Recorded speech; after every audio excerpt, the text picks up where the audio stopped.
আওয়ামী লীগের বিশৃঙ্খলা ও নৈরাজ্যের প্রতিবাদে সীতাকুণ্ড বিক্ষোভ মিছিল ও প্রতিবাদ সমাবেশ করেছে বাংলাদেশ জাতীয়তাবাদী যুবদল সীতাকুণ্ড উপজেলা ৮ নম্বর সোনাইচর ইউনিয়ন শাখা।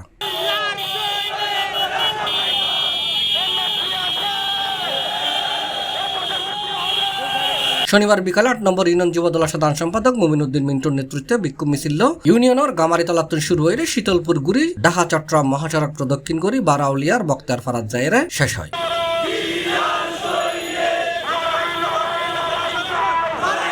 বিক্ষোভ মিছিল শেষে এক সংক্ষিপ্ত প্রতিবাদ সমাবেশ অনুষ্ঠিত হয়। ইউনিয়ন যুবদলের সিনিয়র সহসভাপতি আলী হাসানের সভাপতিত্বে এবং মোহাম্মদ নুরুজ্জামান সুমনের পরিচালনায় বিক্ষোভ সমাবেশত শত শত যুবদল নেতাকর্মী অংশ লয়।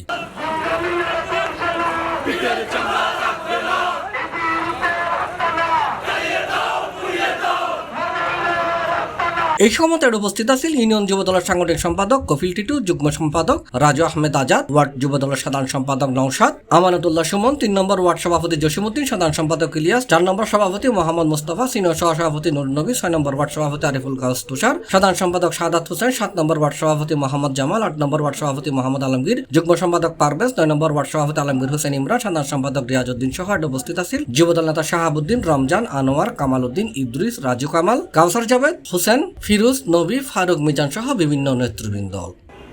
আজকে যারা আমরা এখানে উপস্থিত হয়েছে যুবদলের নেতারা, আমরা ৫২-এর ভাষা আন্দোলন দেখিনি, ৬৯-এর গণঅভ্যুত্থান দেখিনি, ৯০-এর স্বৈরাচারের স্বাধীনতা আন্দোলন দেখিনি, ৭১-এর মুক্তিযুদ্ধ দেখিনি, ২০০৮ সাল থেকে ২০১৬ সাল পর্যন্ত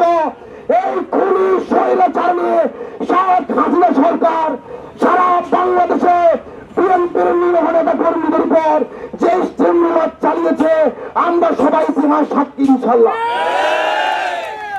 C+ টিভি, চট্টগ্রাম।